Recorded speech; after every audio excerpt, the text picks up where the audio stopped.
kad sutartis, tai čia iš karto tu galvoji jau apie skyrybas, dėl to tu sutartį nori pasirašinėti. Bet jau jos tampa populiarios, kai vakaruose, Amerikoje, ten vakarų Europoje, pietų Europoje, jos buvo jau daug metų populiarios, pas mus jos tik dabar populiarėja. Ar galit papasakot, kokios būna tos sutartys ir kiek jos yra populiarios dabar Lietuvoje iš tiesų? Aš manau, kad jos stipriai populiarėja ir aš tą matau pagal tai vien kiek aš, reiškia, klientams padedu jas sudarinėti. Tvirtina notaras, bet mes ir konsultacijas teikiam, ir projektus išgryninam ir visą kitą. Žinot, kas pasikeitė per tiek metų, kalbant apie šitas sutartis, jaunesni žmonės, jaunesni tai aš turiu omeny nuo kokių 25 iki 30 gal 5, jie nevengia apie tai kalbėti. Ir iki santuokos, ir jau santuokos metu. Jie mato, kad kažkokie ženklai rodo, kad gal reikėtų tai susitvarkyti, ateina ir tvarkosi. Aišku, yra ir negražių žaidimų, jų tikrai nevengia. Žmonės pavyzdys, klasikinis visiškai, kuris nesikeičia. Tai dažniausiai vyrai tai daro, rečiau moteris. Sako, žinai, mieloji, reiks skubiai sutarties, turto padalymo ir povedybinės, staigi šią savaitę pas notarą. Kodėl, sako. Žinai, sako, aš dabar investuoju labai rizikingai versle ir čia tokių blogų reikalų gali būti, reikia apsaugoti visą turtą. Aš čia truputį viską pagalvojau. Laikinai dabar perrašom, netgi kartais būna ant ten kažkokių artimųjų, ten brolių, Ant sesių. tėčio mamos. Jo, ir įvairių sandorių ten sugalvoja. Ir sako, čia laikina. Žinok, 4-5 mėnesiai viską vėl pargrąžinsim, bet tiesiog, jeigu tu nenori skęsti skolose, taip gali būti pas mus šitam verslo sandoriui, jeigu jis nepaeis, mes turim tai padaryti ir staigiai. Viskas žaidžiama yra ant staigiai, greitai, kad kuo mažiau pagalvoti turėtų. Ir man yra liūdna tai, kad ypač moteris ir Naiviai patikė. jos net neskaito, ką pasirašo. Aš visai neseniai turėjau tokią ypač liūdną situaciją, nes kad prisirašo žmonės ir ateina po tos, tai sandoriai šaukštai po pietų ten būna. Tenka matyti ir konstatuoti faktą, žmogau, tai buvo ten prieš 5-8 metus, teisme nieko čia nenuginčysim. Kas tave apgavo, matyt, tu supratai, kad apgavo greičiau, ar ne? Ir, reiškia, po tiek metų, kai tu gyveni, tai va ta situacija buvo apie ką aš norėjau, reiškia, pagarsinti. Klientė berods su vyru 25 ar 27 metai buvo kartu, buvo vedę ir sulaukė vaikų, didžiuliai verslai išplėtoti. Absoliučiai viskas sukurta, ko reiškia, turbūt kas patenka į žmonių svajonės, į kurias pataiko tik kokie 2% Lietuvos gyventojų. Ir klientė tuo metu pasiryžo būti tą jau vadinamąją namų šeimininkė, nieko neveikti daugiau, neiti į darbą, nekurti savo asmeninio kito verslo. Ir jos vyras sako vieną dieną, va dabar turiu, žodžiu, tokį reikalą, man reikia, kad skubiai padėtum parašus lygiai taip pat ant turto padalymo sutarties. Aš tau išmokėsiu kompensaciją, ten ta kompensacija juokinga iš tikrųjų, vertinant visą turto jų mastą. Ir sako, žinai, kai dabar pasibaigs tam tikri įvykiai, aš tau perrašysiu 2 namus, žodžiu, perrašysiu vienos įmonės akcijas, sako, negi tu manim nepasitikin, tai aišku, sako, jeigu čia tokie reikalai, ten kūrė istorijas, iki su kiekvieną dieną jų daugėjo tų baisių istorijų, kas ten gali būti. Ir man ta moteris sako, aš gyvenime nepagalvojau, šito vyrų pasitikėjau visiškai, aš savo tėvais taip nepasitikėjau. Aš ką ir norėjau sakyti, 25 plus Ta metų prasme, kartu. sako, Tai kokia moteris arba koks vyras nepasitikės, kiek metų pragyvenus. Ir žinokit, nuėjo viską pasirašė ir praėjo keli mėnesiai, santykiai kažkaip keistai pradėjo šalti. Iš tikrųjų, tai nebuvo keistai, jinai nestebėjo tam tikrų ženklų. Ir viskas išėjo iš namų. Sako, klausyk, sako, tu kada grįši namo? Sako, biškai aplinkybės keičia, sako, aš labiau nusprendžiau pasinerti visapusiškai verslą. Aš turbūt ir negrįšiu namo, sako, gerai, supratau, ten tas santykiai kažkas ten atsitiko, aš apie tai gal ir nelabai supratau. Sako, o kaip su turtu dabar bus? O kas bus su turtu? Sako, mes jau pasidalinę. Bet čia jau vyras tai šiknius. Bet jūs suprantat, kad tokių yra ne vienas. Eina savo. Ir ne 2, ir ne 3.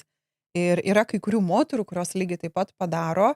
Bet čia vėl sakau, toks irgi naivumas šiais laikais, aš suprantu, tai yra tavo žmogus, 20-30 metų, nesvarbu gal 10 metų kartu gyveni, kuri ateitį ir jau dalį jos esi sukūręs, kaip sakant, visom pasiekmėm, kas buvo planuota, vis tiek nereikėtų taip jau aklai žiūrėti į tai, kad padėsiu parašus, nieko nebus. Nu, reikia sąmoningai tai žiūrėti. O jeigu mes kalbėtume, čia mes kalbam apie tokias istorijas, kai jau po daug metų tai vyksta, bet jeigu kalbėtume apie tas istorijas, kai tos sutartys sudaromas santykių pradžioje, santokos pradžioje, gal net ir santykių pradžioje, nes greitai santokų nebus, kaip mes juokėmės prieš laidą. Pirmiausia, ar tai nėra dažniausiai tų, kurie jau yra išsiskyrę, sprendimas tą daryti? Nepastebėjo to, kad tie, kurie jau patyrė vienas skyrybas, jie jau iki vedybinės sutartis darosi? Vienareikšmiškai taip. Ir tada, ką reiktų žinoti tiems svarbiausius tokius aspektus apie tas sutartis, vedybinės sutartis, tiem, kurie pirmą kartą tą daro ir, tarkime, nenori šią temą įskaudinti, galbūt pažeisti to pasitikėjimo vienas kitų, nes vis tiek toksai gajus mitas yra, kad čia sutartį sudarai, tai reiškia ruošiesi skirtis. Kaip tai pateikti kaip normalų dalyką ir ką toj sutartį įsirašyti, kaip pasidalinti logiškai tuos turtus, ypač jeigu, pavyzdžiui, jau vienas turi daugiau turto, kitas turi ten mažiau turto, bet jau turi kažką tai susikūrę savo gyvenimus. Tarkim, ten vienam ir kitam yra 35, 36 metai arba ten 45, 50 metų, jau yra užgyvenę. Ten tėvų turtai yra dar, kurios beje irgi kartais tenka dalinti ir palikimus.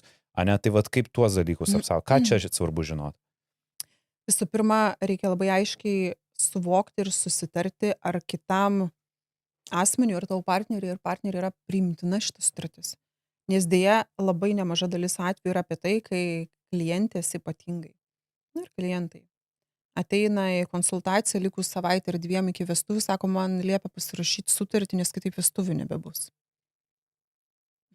Tai reiškia neaptariama Neaptariama tiesiog, čia nekvestionuojamas klausimas, nori vestuvių, turi būti ir sutartis.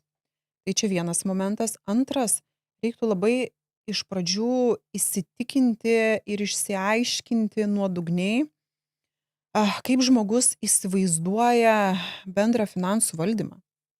Nes jeigu čia susikerta labai stipriai nuomonės, kaip pavyzdys, moteris kartais turi iliuziją, kad taip, vyras turi verslą, kuris buvo jau iki santokos ir bus jau faktas iki santokos, bet jos, kadangi žino, kad ir jeigu yra pasikonsultavusios, kad ir dividendai bus vis tiek dalinami ir verslo prieaugis bus skyrybų atveju dalinamas, kai vyras pasako, žinai, ne, sako, šitas tai man netinka, tai yra mano verslas, aš ten 10-20 metų jį turėjau iki mūsų ir į šito verslo aš nesutinku niekuo dalintis, mes turim pasirašyti sutartyje, kad į nieką tu nepretenduosi, kas susiję šito apimti, visa kita sako, jo, mūsų bendri namai, viską, ką įgysim kartu tebūnie ten, ar ne? Bet į visą šitą, sako, tu negali net minties turėti pretendėti, tai yra mano kūdikis užaugintas, tu prie ko čia esi. Tai mes žinot, kiek tokių kivirčių turime, kur ten jau praktiškai ir santuoka nebevyksta, arba jeigu tai pradedama tartis ir dėrėtis iškart po santokos, nebepasirašoma šitos sutartis. Ir sako, kita pusė, žinai, sako, kai mes draugavom ar ten gyvenom kartu, aš tikrai nesitikėjau, kad tu man pasakysi, kad man nepriklausys ir dividendai, sako, tai ta prasme, sako, kodėl tu nenori visko dalintis. Arba ten, pavyzdžiui, kaip paveldėtas namas būna, ne?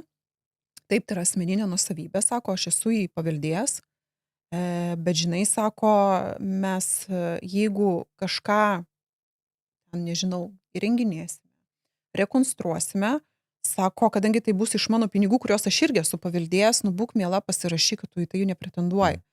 O sako, ne, sako, taigi, kaip ir yra, ir dalis tiesos, aš ten kažkuo kitu gal tau padėsiu, gal tuo metu aš ten vaikus prižiūrėsiu, kai tu ten įrenginėsi ir vis tiek iš to tu naudą gausi.